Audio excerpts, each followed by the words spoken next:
Hello guys, welcome to your YouTube channel asking study away of success. मैं हूं आपका educator CM Mishra और यहां पर लेकर आए हैं क्लास 12 केमिस्ट्री का पेपर। जी हां, 2025 जो बोर्ड एग्जाम होने वाला है उसका एकदम केमिस्ट्री का मॉडल पेपर मैंने बनाया भाई साहब। गेस वाला पेपर है कह सकते हैं सर जी। और ये सारे क्वेश्चन आपको कर लेना है, जितना भी मैं आपको करवा रहा हूँ सारा क्वेश्चन कर लेना है। और मैं इसका जो पीडीएफ है आपको दे दूंगा।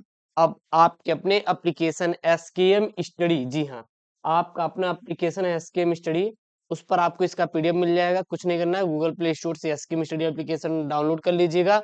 उसी में दिखाई देगा माई कोर्स में परिवर्तन बैच, क्या दिखाई देगा, परिवर्तन बैच। और उसी में इसका पेपर आपको मिल जाएगा, ठीक है ना।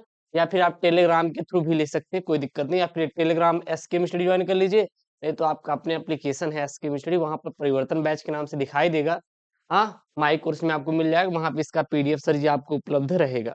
जाके डाउनलोड करके एकदम प्रैक्टिस करिए, कोई दिक्कत नहीं, ठीक है ना। और एक चीज और, मैं सर आपके लिए महाभारत बैच का सर खास बात ये है कि मैंने 7 7 सेट बनाया है। जैसे हिंदी के सर 10 सेट, इंग्लिश के 7 सेट, फिजिक्स के 7 सेट, केमिस्ट्री के 7 सेट। और सर उससे बाहर एक भी प्रश्न आने वाला नहीं है। विथ पेपर पूरा फुल सॉल्व चैलेंज करते हैं सर जी। आपका वो चाहे इंग्लिश का हो, चाहे हिंदी का हो, चाहे अन्य विषय हैं। आपका सर अगर महाभारत बैच आपने ज्वाइन किया है तो सर उससे बाहर नहीं आने वाला, क्योंकि सर वहाँ पे हैंड रिटेन नोट्स और फिजिक्स केमिस्ट्री का हैंड रिटेन नोट, साथ ही साथ उसका वन शॉट वीडियो सब कुछ उपलब्ध है महाभारत बैच के अंदर। अभी तक नहीं ज्वाइन किए तो महाभारत बैच ज्वाइन करिए, मात्र 101 रुपए में। सर चैलेंज करते उससे बाहर सर एक भी प्रश्न आने वाला नहीं है पेपर के, तो सारे पेपर रट लो, मैंने दे दिया है। सर ज्वाइन कैसे करना है, आपके अपने एप्लीकेशन यस्कीम स्टडी को गूगल प्ले स्टोर से डाउनलोड करिए और ज्वाइन हो जाइए महाभारत बैच में, ठीक है ना। और भाई पेपर से पहले एकदम रट डालो उसके जो पेपर मैंने महाभारत बैच में दिए हैं।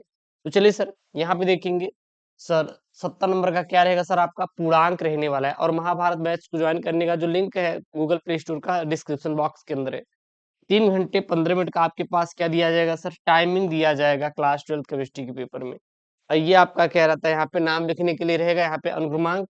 और ये आपका पेपर कोड होता है। जैसे सात अपने 75 जिले में पूरे 7 सेट आपके यूपी बोर्ड में बनते हैं। सबसे पहले देखेंगे तो यहाँ पे कुछ निर्देश दिए गए। निर्देश में क्या है, सभी प्रश्न करना अनिवार्य है। प्रत्येक प्रश्न के निर्धारित अंक उसके समक्ष मतलब कि सम्मुख दिए गए हैं। और गणात्मक प्रश्नों में गणना के समस्त आपको पद देना है। प्रश्नों के प्रासंगिक उत्तर देना है। जी हाँ, प्रश्नों क्या देना है सर, यहाँ पे प्रासंगिक उत्तर देना है। और जहां आवश्यक हो वहां पे आपको रासायनिक समीकरण भी लिखना है। समझ में आया क्या, समझ में आया क्या, बिल्कुल सर समझ में आ गया। सबसे पहले यहाँ पे बहुविकल्पीय प्रश्न है। क्या है बहुविकल्पीय प्रश्न है, एक एक प्रश्न हम लोग सॉल्व कर लेंगे। क्या है यहाँ पे, किसी विलयन के अणुसंख्य गुणधर्म निर्भर करते हैं। तो विलयन के कणों की संख्या पर जो होती है, ये किसी विलयन के अणुसंख्य गुणधर्म निर्भर करते हैं। ध्यान देना, किसी विलयन के अणुसंख्य गुणधर्म निर्भर करते हैं किस पर, विलय के कणों की संख्या पर किसी विलयन के अणुसंख्य गुणधर्म निर्भर करते हैं।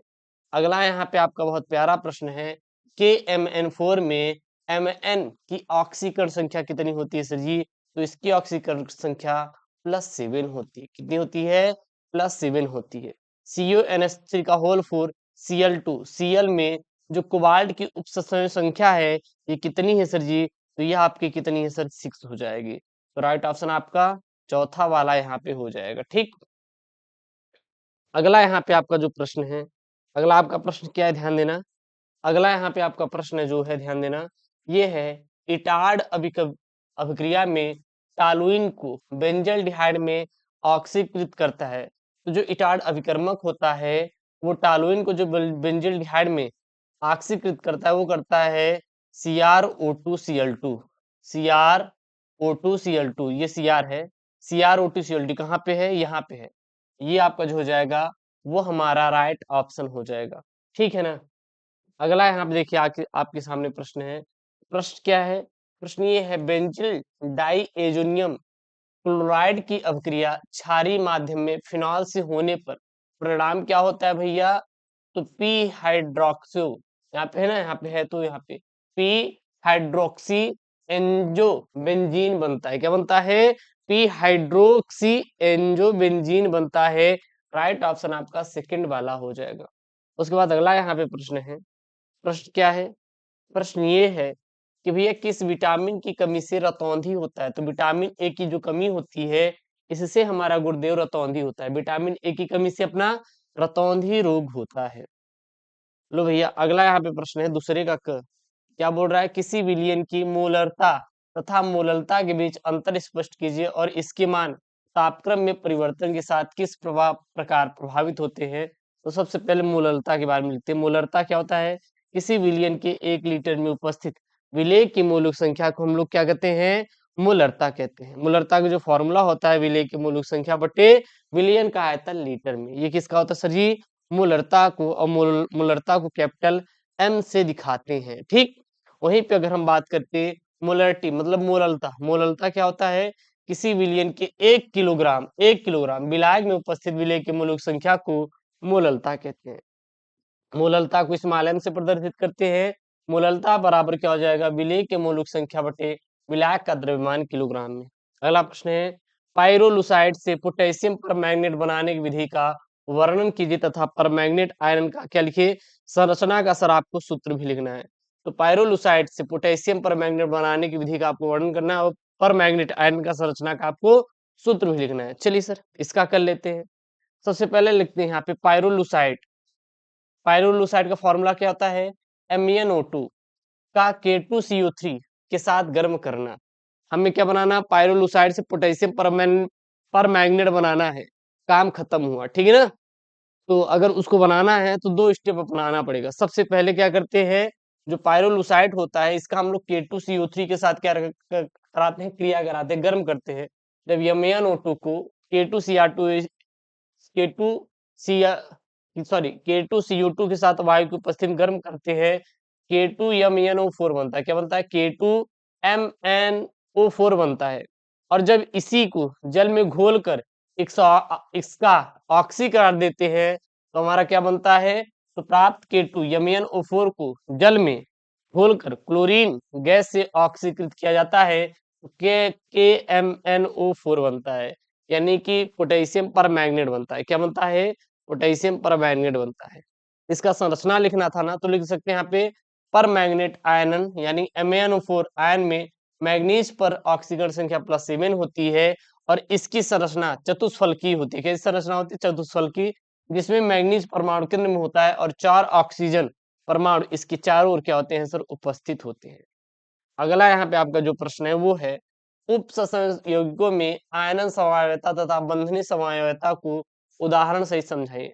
जो उपसंयोजक यौगिक होते हैं इसमें आयनन समवायता क्या होता है और बंधनी समवायता होता क्या है, इसको समझाना है। तो रिंग डालेंगे आयनन समवायता। सर आयनन समवायता क्या होता है, बहुत सिंपल परिभाषा में। और एक बात याद रखना, महाभारत बैच में मैंने सर जो सेट दिया है बहुत तगड़ा वाला सर मैंने सेट बनाया है। वो चाहे फिजिक्स की बात करो, चाहे केमिस्ट्री की बात करो, चाहे हिंदी की बात करो, चाहे इंग्लिश की बात करो। तो जय महाभारत बैच ज्वाइन करें, link in the description box. ठीक, इस प्रकार के समावेशी यौगिकों में आयन अलग अलग क्रम में आयनीकृत होते हैं, उसे हम लोग आयनन समवायता कहते हैं। और इसका जो PDF है आपको टेलीग्राम चैनल SKM स्टडी, नहीं तो आपके अपने एप्लीकेशन में जो परिवर्तन बैच करके है उसमें आपको PDF सारे अपडेट हो जाएंगे। ठीक, इसका उदाहरण ले सकते हैं। क्या क्या उदाहरण है, CuNH3 का होल 5SO4Cl और CuNH3 का होल 5ClSO4, ये इसके हमारे आयनन समवायता के 2 उदाहरण हो जाएंगे सर। बंधनी समवायता क्या होता है, बंधनी समवायता क्या होता है, तो इस प्रकार के समवायी यौगिकों में लिगेंड केंद्रीय धातु परमाणु से अलग अलग तरीकों से क्या होते हैं सर जी, जुड़े होते हैं। उदाहरण के लिए CuNH3 का होल 4Cl2Cl, जिसमें 2 क्लोरीन परमाणु एक दूसरे सम्मुख या विपरीत स्थिति में इसमें जुड़े हैं। अगला यहाँ पे प्रश्न है आपका, प्रश्न क्या है कि हेलो एल्केन में एक अणु नाभिक करागी प्रतिस्थापन अभिक्रिया SN1 की क्रियाविधि का आपको क्या करना है सर, वर्णन करना है। क्या करना है, वर्णन करना है। यह आपके पेपर में आया हुआ है 2024 के बोर्ड एग्जाम में। तो हेलो एल्केन में SN1 अभिक्रिया होता क्या है, इसको देख लेते हैं। SN1 अभिक्रिया एक द्विपदी अभिक्रिया है जिसमें पहले कार्बोकेटायन बनता है और फिर क्या बनता है, नाभिक करागी उस पर आक्रमण करता है। बनाने क्रियाविधि क्या है, सबसे पहले कार्बोकेटायन का निर्माण, यानी कि हेलोएल्केन से हेलोजन परमाणु धीरे धीरे हटकर कार्बोकेटायन बनाता है और यह चरण क्या होता है, दर सीमांत होता है। फिर नाभिक करागी का आक्रमण, एक बना हुआ केटायन एक इलेक्ट्रॉन स्नेही होता है, इसलिए नाभिक आगे इस पर आक्रमण करके स्थायी उत्पाद बनाता है। और यह चरण कैसी होती है सर जी? तेजी के साथ होती है, मतलब कि तीव्र होती है। अगला यहाँ पे आपका जो प्रश्न है वो है यहाँ पे तीसरे क, अवाष्पशील विलेय तथा वाष्पशील विलायक से बने विलयन के लिए राउल्ट की नियम की व्याख्या कीजिए और इस नियम का गणितीय व्यंजक भी लिखिए। कुल मिला के राउल्ट का नियम पूछना चाह रहा है। सर राउल्ट का नियम क्या होता है ये आपको लिख देना है यहाँ पे, आराम से आपको सब फुल मार्क्स मिलेगा। तो लिखेंगे उत्तर में, किसी निश्चित ताप पर अवाष्पशील विलेय को वाष्पशील विलायक में घोलने पर विलयन का वाष्प दाब शुद्ध विलायक के वाष्प दाब के बराबर होता है और विलेय के मोलों के अंश के क्या होता है सर जी? समानुपाती होता है। ध्यान देना, ये हमारा क्या होता है सर जी? राउल्ट का नियम, किसी निश्चित तापमान पर अवाष्पशील विलेय को वाष्पशील विलायक में घोलने पर विलयन का वाष्प दाब शुद्ध विलायक के वाष्प दाब के बराबर होता है और विलेय के मोल अंश के क्या होता है सर जी?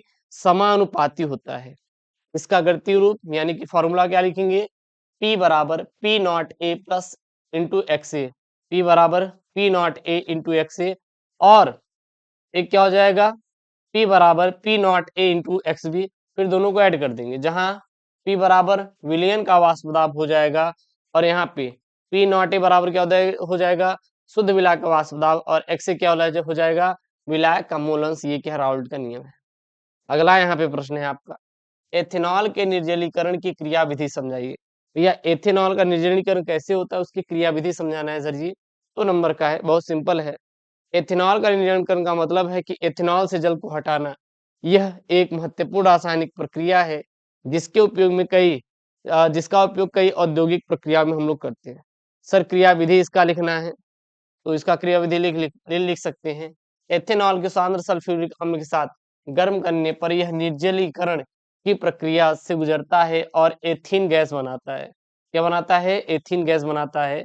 यहाँ पे CH3CH2OH प्लस H2SO4 को, जब एथेनॉल को, ये हमारा क्या एथेनॉल, जब इसको हम लोग H2SO4 यानी सल्फ्यूरिक अम्ल के साथ गर्म करते हैं तो हमारा से ये हमारा करता है तो एथीन गैस और साथ ही साथ H2O जल और H2SO4 बनाता है।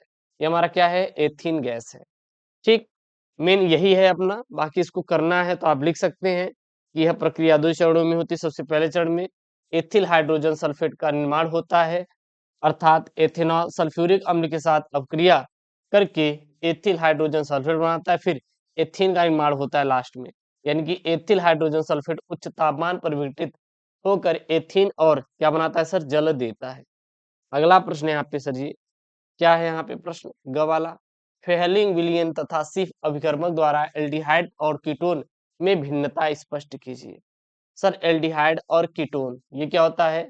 एल्डिहाइड और कीटोन दोनों कार्बनिक यौगिक है, लेकिन इनमें कुछ अंतर होते हैं। इन अंतरों को पहचानने के लिए हम फेहलिंग विलयन और सिर्फ अभिकर्मक का उपयोग करते हैं। सर फेहलिंग विलयन क्या होता है? यह एक गहरा नीला रंग का विलयन होता है। इसमें एल्डिहाइड फेहलिंग विलयन को गर्म करने पर लाल अवक्षेप देते हैं, जबकि कीटोन में कोई परिवर्तन अपना नहीं होता है। सिर्फ अभिकर्मक क्या होता है? ध्यान देना, यह एक रंगीन यौगिक होता है। एल्डिहाइड सिर्फ अभिकर्मक के साथ क्रिया करके रंगीन यौगिक बनाते हैं, जबकि कीटोन कोई रंगीन यौगिक नहीं बनाते हैं। अगला प्रश्न है, कार्बोहाइड्रेट को परिभाषित कीजिए और ग्लूकोज और फ्रैक्टोज में विभेद उत्पन्न करना है। सर कार्बोहाइड्रेट क्या होता है आपको इसकी परिभाषा देना है, ग्लूकोज और फ्रैक्टोज में आपको अंतर लिखना है। तो लिखेंगे उत्तर में, कार्बोहाइड्रेट ऐसे जैविक यौगिक होते हैं जो कार्बन, हाइड्रोजन और ऑक्सीजन से बने होते हैं। ध्यान देना, कार्बोहाइड्रेट एक ऐसे यौगिक होते हैं जो कार्बन, हाइड्रोजन और ऑक्सीजन से क्या होते हैं सर जी? अपना बने होते हैं। इनका जो सामान्य सूत्र होता है CnH2ON होता है। कार्बोहाइड्रेट हमारे शरीर में ऊर्जा का क्या होते हैं सर जी? मुख्य स्रोत होते हैं, प्रमुख स्रोत होते हैं। ग्लूकोज और फ्रैक्टोज में आपको अंतर लिखना है। तो सबसे पहले हम लोग अगर ग्लूकोज फ्रैक्टोज के देखें रासायनिक संरचना के बारे में तो लिख सकते हैं, ग्लूकोज एक अल्डोहेक्सोज यानी कि इसमें एल्डिहाइड समूह CHO सिंगल बॉन्ड CHO जुड़ा होता है, जबकि जो फ्रैक्टोज होता है एक केटो हेक्सोज है यानी कि इसमें कीटोन समूह C डबल बॉन्ड O होता है। अगर संरचनात्मक भिन्नता की बात करें इसमें, तो जो ग्लूकोज की संरचना होती है सीधी श्रृंखला और चक्रीय रूप में हो सकती है, जबकि फ्रैक्टोज मुख्यतः कैसा होता है सर जी? चक्रीय रूप में होता है। प्राकृतिक स्रोत की बात करें तो ग्लूकोज अधिकांशतः पौधे में रस पाया जाता है, जबकि फ्रैक्टोज मुख्य रूप से फलों और शहद में पाया जाता है। मीठापन की बात करें, जो फ्रैक्टोज होता है ग्लूकोज से क्या होता है सर जी, अधिक मीठा होता है।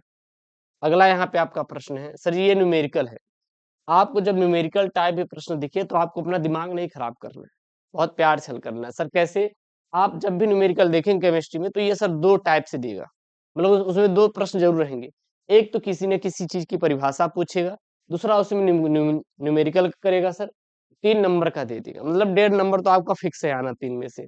अगर न्यूमेरिकल नहीं कर पा रहे तो क्यों, देखिए यहाँ पे मोलल उन्नयन स्थिरांक को परिभाषित कीजिए। एक परिभाषा आपसे पूछा, फिर बोला है 0.6 ग्राम यूरिया या जिसका मूल द्रव्यमान 60 के 100 ग्राम जल में बने जलीय विलयन के क्वथनांक गणना कीजिए। जल का जो मोलल उन्नयन स्थिरांक का मान दिया है 0.52 केल्विन किलोग्राम मोल इनवर्स तथा जल का क्वथनांक 373.1.5 केल्विन उन्होंने दे रखा है। तो सबसे पहले हम लोग इसकी परिभाषा जानते हैं सर क्या होता है।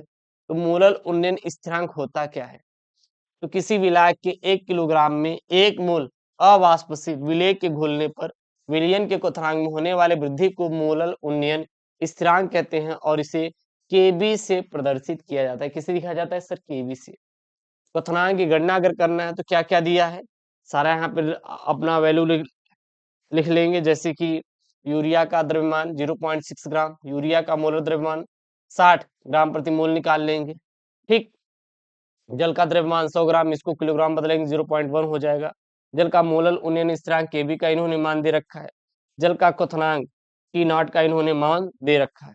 अगर इन्होंने डेल्टा टी नॉट का मान दिया है तो हमें डेल्टा टीबी का मान पता हो जाएगा। डेल्टा टीबी का मान निकालने के लिए केबी इंटू स्मॉल एम, जहाँ डेल्टा टीबी क्या है, क्वथनांक में वृद्धि, और एम का है मोललता, ठीक ना।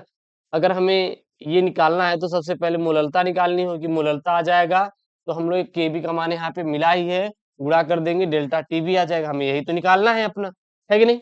चलिए फिर सबसे पहले एम बराबर निकालते हैं। तो एम बराबर होता है यूरिया के मोल और जल का द्रव्यमान किलोग्राम, रख दीजिए 0.6 ग्राम, बट हाँ 0.6 ग्राम, और 0.6 ग्राम को हम लोग 60 ग्राम प्रति मोल से क्या करेंगे, भाग करेंगे, तो हमारे यूरिया के मोल अंश आ जाएंगे। उसके बाद जल का द्रव्यमान किलोग्राम में कितना दिया है, इतना दिया है, रख के भाग करेंगे।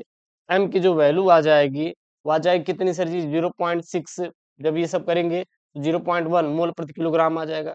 अब डेल्टा टीबी हमें निकालना था, तो डेल्टा टीबी, अगर हमें टी निकालना है, क्या निकालना है, टी निकालना है, तो टीवी हमें मालूम होना चाहिए। और डेल्टा टीवी सर जी कितना दिया था।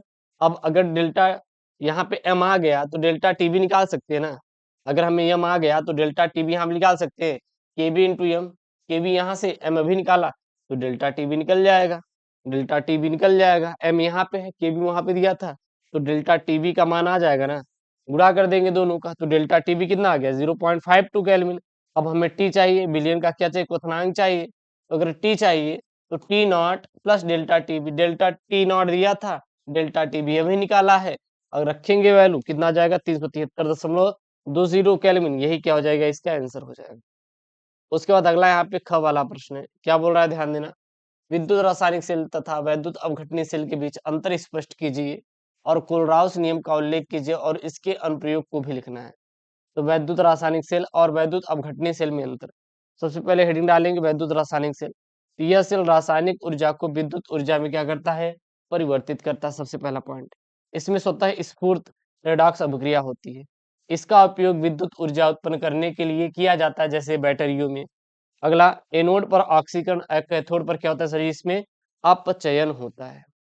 दूसरा है यहाँ पे, वो क्या है आपका, वैद्युत अपघटनीय सेल। ये क्या होता है, यह विद्युत ऊर्जा को रासायनिक ऊर्जा में क्या करता है सर, परिवर्तित कर देता है।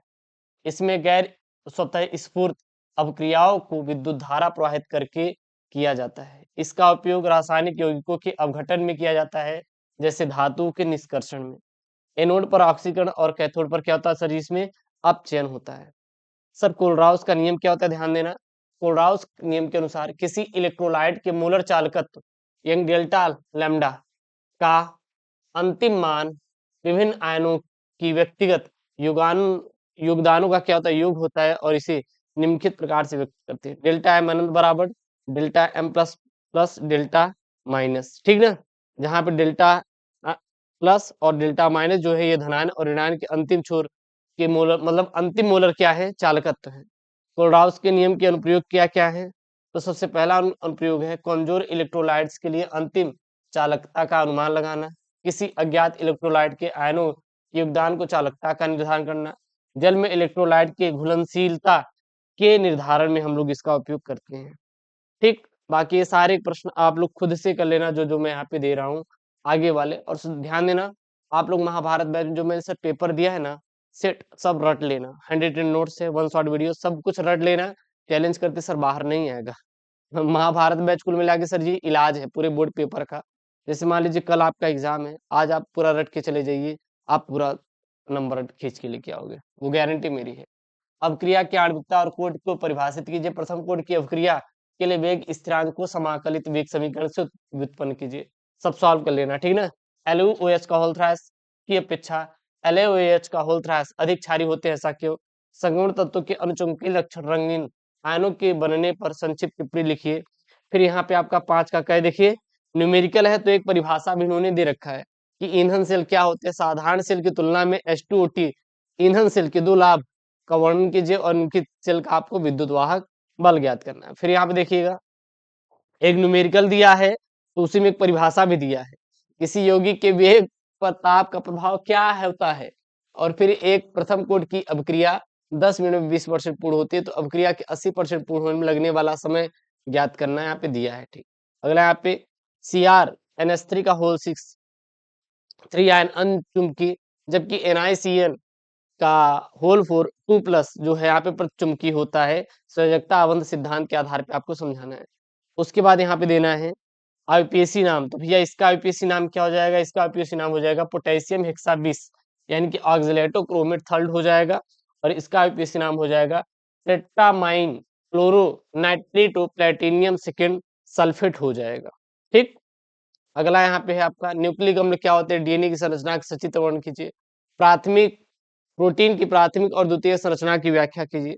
फिर छठा क है हेलोएरिन की नाभिक रागी प्रतिस्थापन क्रिया में अनुनाद प्रभाव को समझाइए और क्लोरोबेंजीन का उदाहरण देते हुए निम्नलिखित पर संक्षिप्त टिप्पणी करना है। जैसे कि आपका वुटर्ज यहाँ पे रहेगा, क्या रहेगा? वुटर्ज, वुटर्ज फिटिंग अभिक्रिया, फिडेल क्राफ्ट अभिक्रिया। अथवा मुंह नहीं आ रहा तो आप ये कर सकते हैं, केवल रासायनिक समीकरण देना है। जैसे कि एथिल ब्रोमाइड की अभिक्रिया सोडियम एथॉक्साइड से होती है, एथिल क्लोराइड की अभिक्रिया अल्कोहलिक पोटेशियम साइनाइड से होती है, क्लोरोबेंजीन की अभिक्रिया नाइट्रिक अम्ल से होती है, एन ब्यूटिल क्लोराइड की अभिक्रिया अल्कोहलिक गैस से होती है, एथिल ब्रोमाइड की अभिक्रिया सूक्ष्म ईथर की उपस्थिति मैग्नीज धातु से होती है। उसके बाद यहाँ पे टिप्पणी करना है, जैसे शर्करा से कार्बन से इथेनॉल का बनना, ट्राइमन टीमन अभिक्रिया, विलियम संश्लेषण। ये मैंने आपको महाभारत बैच में करवा रखा है, अगर आप वहां पे देखेंगे ना तो पेपर में आपको मिल जाएगा पूरा सॉल्व। यूट्यूब पे भी हो जाएगा, टेंशन मत लेना। अथवा वो नहीं आ रहा तो ये कर सकते हैं। और हाँ, अपने यूट्यूब चैनल एसके स्टडी को सब्सक्राइब करके रखना। ग्रीनार्ड अभिकर्मक द्वारा प्राथमिक द्वितीयक और तृतीयक एल्कोहल की रासायनिक अभिक्रिया का समीकरण देना है। आप कैसे समझेंगे? फिनॉल से पिगरिक अम्ल और एथेनॉल से मेथेनॉल, और इस पर टिप्पणी करना है 7वां नंबर। जैसे कि अनुजार अभिक्रिया, गॉटरमान का अभिक्रिया, एल्डोड संघनन। अथवा हम कैसे प्राप्त करेंगे? एसिटिक अम्ल से एथिल एसीटेट, एसीटोन से एसीटोन हाइड्रोजन, एसिटिक अम्ल से एसिटिल क्लोराइड, बेंजोइल क्लोराइड से बेंजाइल डिहाइड और बेंजेमाइड से बेंजोइक अम्ल। उसके बाद इस पर आपको टिप्पणी करना है ग्रेवियल थैलेमाइड संश्लेषण, हाफमैन ब्रोमाइड अपक्रिया, कार्बिल एमीन अपक्रिया। अथवा यहाँ पे दे सकते हैं, वो नहीं आ रहा तो ये कर सकते हैं, एनिलीन से बेंजीन डाइएजिनम क्लोराइड किस प्रकार बनाया जाता है, और बेंजीन डाइएजिनम क्लोराइड को निम्नलिखित में से आप किस प्रकार परिवर्तित करते हैं? जैसे बेंजीन हो गया, क्लोरोबेंजीन हो गया, नाइट्रोबेंजीन हो गया। ये सारे आपको क्वेश्चन सॉल्व कर लेना है, ठीक ना। और हाँ, महाभारत बैच नहीं ज्वाइन किया तो महाभारत बैच ज्वाइन कर लीजिएगा। पेपर से पहले जो मैं सेट दिया हूँ, आप अनसॉल्व मत खरीदना यार, खरीदने जाओगे तो मिलेगा आपको 100-150 का, तो 101 रुपए में आपको सारा पीडीएफ वहां पे दे दूंगा विद सॉल्व एकदम आने वाले सब तगड़े सेट। तो जाइए महाभारत बैच ज्वाइन कर, link in the description box. मिलते हैं नेक्स्ट वीडियो में। सो थैंक यू, जय हिंद, टेक केयर, बाय बाय।